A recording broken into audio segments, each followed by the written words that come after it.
안녕하세요. 매거진 투데이의 김경식입니다. 안녕하세요. 김정은입니다. 갑자기 정현 씨, 네? 갑자기 무슨 오늘 빈지가 투졌어요? 무슨 웃음소리가 그렇게 억지 웃음 같아요. 억지라도 웃는 거예요, 지금.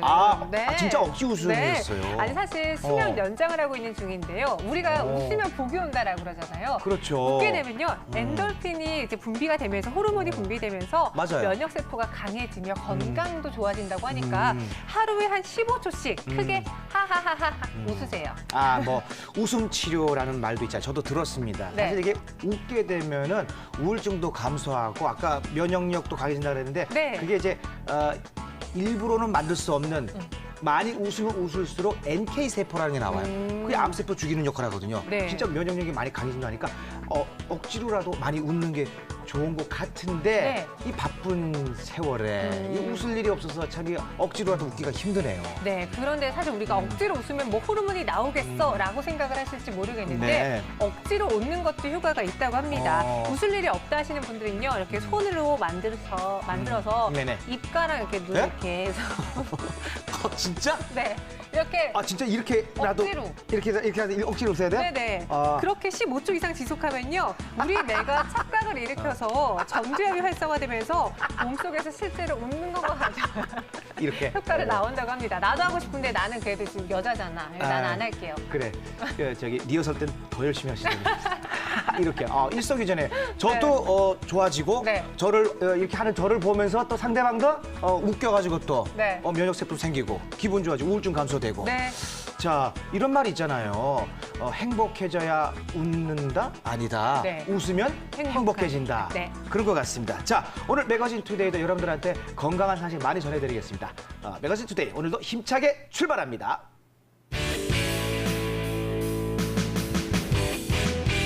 자, 오늘은 김진남 리포터 모시겠습니다. 어서 오세요. 네, 안녕하세요. 네, 반갑습니다. 김진남입니다. 네, 진아 씨 오늘은 어떤 소식 준비하셨나요? 네, 두 분 혹시 약 드셔보신 적 있으신가요? 약이야. 약이야 뭐 주신다면 보약 같은 거 뭐 제가 먹죠. 뭐 어떤 거 지어주시고 홍삼이요? 사실 약은 우리 감기약도 뭐 쉽게 먹고 진통제도 많이 먹게 되잖아요. 환절기 때. 네. 어. 그런데 약에 대해서 물어본 거면은 뭐 약과 관련한 소식인가요 오늘? 네. 빙고! 자, 우리가 살면서 먹게 되는 약들은요, 전부 이 과정을 거치게 되는데요. 바로 임상시험입니다. 네, 혹시 임상시험에 대해서 어느 정도로 좀 알고 계신가요? 두 분은? 임상시험이라고 하면은 뭐 약을 이제 개발할 때 네. 이게 인체 해롭지 않은지 부작용을 얼만큼 있는지 완벽하게 이제 만들기 전에 마지막 테스트 단계로 이제 시행되는 거 아니겠습니까? 네, 저는 뉴스에서 본 적이 있는데요. 뭐 건장한 대학생들이 최근 아르바이트로 이 그런 걸 하죠. 임상시험에 지원도 한다고 하네요. 네네네, 맞습니다. 네, 임상시험이라는 단어는 많이 들어보셨겠지만 정확히 무엇이다라고 아시는 분들은 많지 않을 것 같습니다. 자, 그래서요, 임상시험을 어플리케이션으로도 확인할 수 있다고 하는데요. 지금 바로 만나보시죠. 정보의 홍수 시대 속에서 우리는 매일 다양한 정보를 접하는데요. 하지만 임상시험에 대한 정보는 유달리 접하기가 쉽지 않습니다. 임상시험이 궁금하셨다고요? 그럼 여기를 주목하세요. 국내 임상시험 정보가 총망라된 애플리케이션을 지금 바로 소개합니다.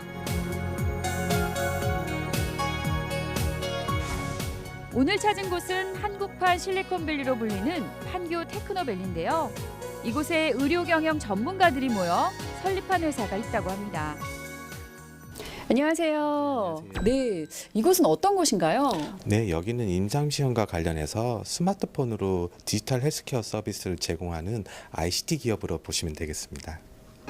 우선 임상시험이 무엇인지 자세히 알아보기로 했는데요. 네, 임상시험에 대한 사람들의 인식이 굉장히 다양한데요. 네. 대표님이 생각하실 때 임상시험은 왜 필요하다고 생각하시나요? 임상시험은 현대의학에서 그 신약을 개발할 때라든지 의료기기라든지 개발할 때 과연 유효한지 그리고 또 그 약효가 있는지 얼마나 양리성이 있는지 또 이 부분이 어떤 질환에 잘 적용이 되는지 이런 적응증을 검토하고 마지막으로 또 부작용은 행여나 없을지 이 부분들을 엄격하게 검증하는 그런 서로 합의된 절차라고 보시면 되겠습니다. 예. 그럼 대표님은 어떤 역할을 하시는 건가요? 병원의 연구진, 임상시험 연구진들, 또 제약사의 신약 개발을 만들어서 병원에 의뢰하는 분들, 그리고 또 신약 개발과 관련해서 실제로 사람분들 환자나 건강한 사람들 참여하는 분들, 이 분들이 시스템적으로 참여가 가능하고 검증이 가능하게끔 IT 시스템으로 개발하는 어플리케이션을 그래서 개발하게 되어서 이 부분을 관리하고 적용하고 있습니다. 어플리케이션이요? 이 애플리케이션은 국내 모든 임상시험 정보를 지원자에게 투명하게 제공하고 임상시험 지원자와 연구자를 이어주는 매칭 플랫폼 서비스입니다. 국내에서는 생소한 모바일 임상 지원은 이미 해외에서 공급자 중심으로 활발히 서비스되고 있는 중이라는데요.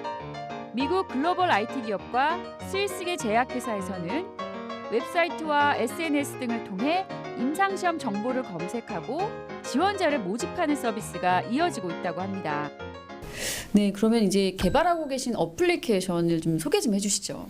일선의 임상시험을 진행하고 계시는 의료계의 임상시험 센터 분들은 신약 개발에 있어서 가장 필요한 임상시험 지원자를 조기에 도움을 받아서 빨리 신약 개발 기간을 단축시킬 수 있도록 돕는 그런 어플리케이션입니다. 애플리케이션에는 신약 정보가 절박한 암이나 희귀질환 환자군부터 건강 모집군까지 국내 모든 임상 정보를 한눈에 볼 수 있는데요. 앱을 통해 전국의 임상지원센터에 모바일로 지원할 수 있다고 합니다. 위치 기반 서비스를 도입해 인근 병원을 쉽게 찾아볼 수도 있다는데요. 아, 그러면 이 어플리케이션에서 제공하는 정보에는 좀 기준이 있을까요?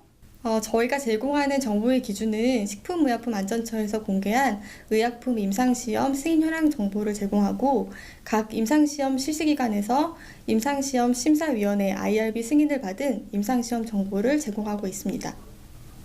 네, 지금까지 이제 어플리케이션을 통해서 이제 정보를 확인을 하고 왔거든요. 그러면 이제 어떤 지원들이 되는 건가요? 지원하기 버튼을 클릭해서 간단히 임상시험에 지원하실 수 있는데요. 이때 제3자 정보 제공 동의와 최근 3개월 이내 임상시험 참여 여부를 확인합니다. 최근 임상시험에 참여한 적이 없는 경우에만 스크리닝 문진을 진행하게 되고 문진이 완료되면 해당 임상시험 연구자나 전문 상담원이 임상시험 진행 여부에 대해서 안내를 해드리고 있습니다. 애플리케이션으로 임상시험을 지원하기 전에 지원자의 성별과 신장, 몸무게는 기본이고 흡연과 음주 여부, 현재와 과거에 앓은 질병과 가족력, 그리고 식습관까지 총 15가지의 세부 정보를 체크하는데요. 와, 항목에 굉장히 질문이 다양한데요. 체크를 하는 이유는 뭔가요? 네, 3개월 이내 임상시험 참여 여부를 확인하는 것은 식약처나 국제 임상시험 가이드라인에 따라서 대상자 참여가 한정됩니다.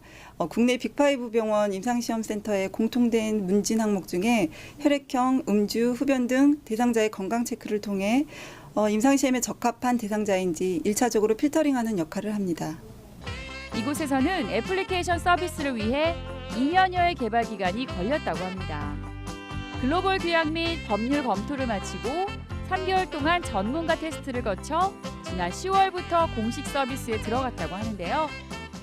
네, 이 어플리케이션을 통해서 지원을 하게 되면 이제 어떤 효과를 기대할 수가 있을까요? 국내 임상시험 정보를 한 번에 검색하고 참여하고 싶은 임상시험이 있다면 본인 건강체크 앱이나 웹에서 간편하게 지원할 수 있는데 이 과정에서 번거로운 임상시험 지원 절차를 줄일 수 있습니다. 연구자 입장에서도 임상시험 지원 어플을 이용하면 단기간에 임상시험 대상자를 미리 스크리닝하여 모집할 수 있어서 신약 개발 기간을 단축시켜 비용 절감의 효과를 기대할 수 있습니다. 네, 주의사항은 어떤 게 있을까요? 아무래도 이게 약품이니까요. 또 의료기기를 포함해서 가장 사람한테 적용되는 까다로운 분야이니까 단순히 혹시나 경비에 대한 부분으로 현혹이 되거나 될 부분이 아니라 어떤 임상시험에 어떤 적응증을 가지고 어떤 부작용을 유의해서 참여해야 되는지에 대해서 바른 정보를 확인한 다음에 지원하는 부분이 굉장히 중요하겠습니다. 임상시험에서 가장 중요한 것은 지원자의 자발적인 참여 의사와 참여 중 건강상의 불편함이 느껴진다면 이를 거부할 권리가 있음을 기억해야 하는데요. 이는 국제 규약에도 명시된 사항이라고 합니다. 임상시험 자체가 엄격하게 글로벌 표준과 규약을 따르고 있기 때문에 이미 글로벌 경쟁력이 한국에서 검증만 된다면 유럽이나 미국 이런 의료 선진국뿐만 아니라 또 의료 서비스가 필요한 의료의 개발국에도 한국의 이 롤모델이 되는 서비스로 진출해서 글로벌 임상시험 산업에도 기여하는 프론티어 기업이 될 것으로 목표하고 기대하고 있습니다. 우리 삶과 건강에 없어서는 안 될 임상시험.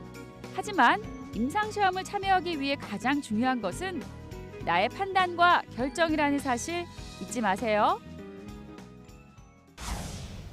아, 저는 임상시험 하면요. 네네. 대형 병원에 그러게 이제 뭐 말이에요. 공고가 붙어 있는 걸 본 적도 있고 어. SNS를 통해서 요즘 아, 그래요? 모집 공고도 올라온다고 하던데. 지하철에서 본 적도 있고요. 네. 근데 그냥 모집 대상 뭐 연락처 단순한 정보밖에 없어서 보고도 그냥 무심결에 그냥 지나치는 경우가 많았었습니다. 네, 맞습니다. 네, 그렇죠. 그래서 오늘 소개해드린 이 어플리케이션을 통하시면 임상시험에 대한 상세한 정보들을 또 확인할 수 있다고 하니까 필요하신 분들은 좀 도움을 받으시면 좋을 것 같습니다. 네. 애플리케이션으로 이제 모집을 하지만 엄격한 기준이 통과된 모집된 글만 올라온다면서요. 그렇습니다. 이 식품의약품안전처와 또 임상시험센터, 임상윤리위원회를 통해서 승인이 된 그런 정보들만 또 기재를 할 수가 있다고 합니다. 사실 네. 과거부터 이온 올바른 임상 시험으로 인해서 더 신약 개발도 발전하고 앞으로 생길 수 있는 뭐 병들에 대해서도 대비할 수 있는 거거든요. 그렇죠? 네, 맞습니다. 그래서 임상시험에 대한 명쾌한 답변을 해주실 이병일 대표님을 스튜디오에 모셨습니다. 대표님 어서 오세요. 어서 오세요. 반갑습니다. 네, 반갑습니다. 자, 대표님께서 이제 화면으로 봤지만 이제 임상 시험 네. 지원 애플리케이션을 내놓으셨다고 들었는데 네. 그 참 기존의 방법과는 다르게 획기적으로 이 모바일에다 애플리케이션 앱을 설치하게 된 이유가 계기가 있었을 것 같아요. 아, 네. 이미 이제 유럽의 스위스 네. 같은 선진국이나 또 아, 있어요? 미국 같은 곳에서는 이제 어. 다국적 제약사나 큰 IT 기업에서 이렇게 임상 시험을 이렇게 모바일 네. IT로 애플리케이션으로 모집하는 경우가 공급자 중심으로는 있어 왔습니다. 아, 예. 공급자 중심으로는 예. 있어 왔고. 예, 예. 신약이 개발되기를 바라는 마음으로 한번 실제로 대형 병원에 있는 임상시험센터를 제가 보호자 입장으로 참여를 한 적이 있었어요. 네네.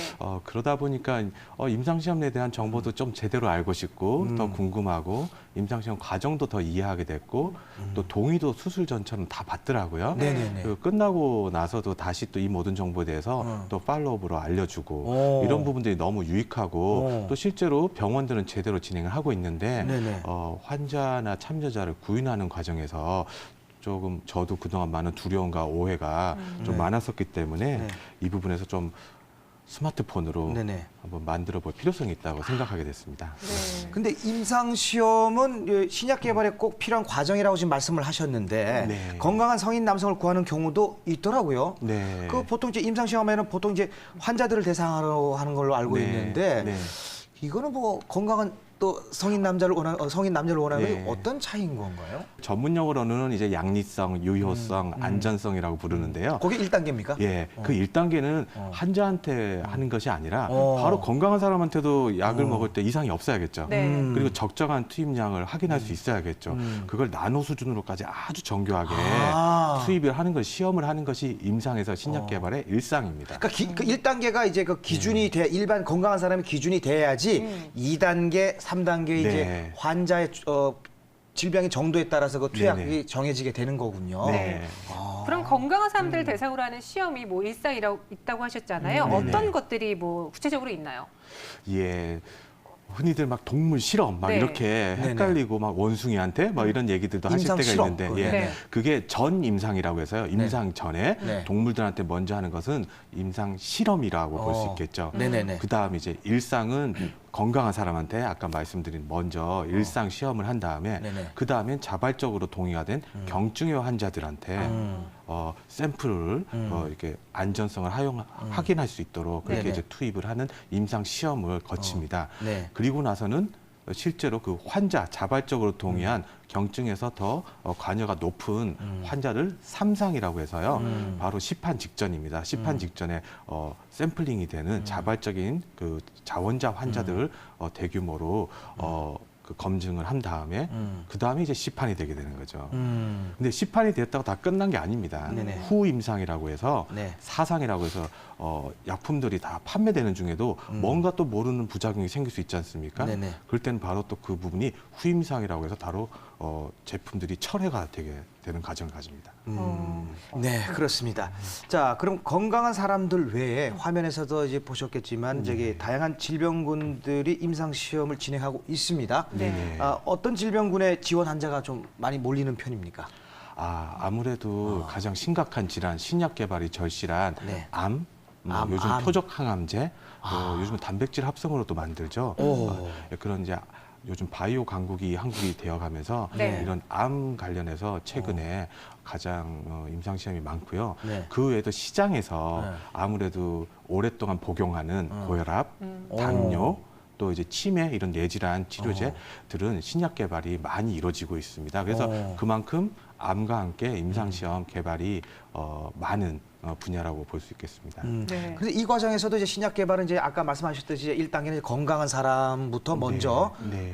실시를 하는 거겠죠? 네네 그렇습니다. 그렇다면 이제 건강한 사람들의 역할도 참 중요할 것 같은데 네네네. 제가 뭐 필수적입니다. 대학생들이 요즘 아르바이트 겸 네. 금전적인 문제로 네. 임상 시험에 지원한다라는 네. 걸 본 적이 있거든요. 네. 이 부분은 어떻게 생각하세요? 이게 임상 시험을 지원했을 때 네. 이게 관점의 문제이긴 한데요. 네. 그 임상 시험을 지원할 때 국제 프로토콜 규약에 따르면 반드시 임상 시험을 지원한 사람한테 시간적인 물리적인 노력 거기에 대해서 보상을 하게끔 하라. 되어 있습니다. 네. 그 보상은 치료일 때도 있고요. 다른 어떤 그 혜택이 되는 많은 부분들을 고려해서 합리적으로 제공을 하는데 이 부분이 이제 수단이 가끔 목적으로 돼서 이렇게 돈이 교통비를 지급하거나 병원에 입원하게 될 때는 입원의 그 시간적 비용을 지급을 합니다. 네. 그런 부분들이 아르바이트 이렇게 이제 꿀알바 속칭 이런 식으로 전달이 돼서 많은 대학생들이 정보에 대한 확인이나 부작용에 대한 확인보다는 금액을 베이스로 이렇게 지원하는 경우가 많아서 그런 부분에서 정보가 누락되는 경우가 좀 오해를 불러일으키는 부작용이 인지적으로 있는 것 같습니다. 네.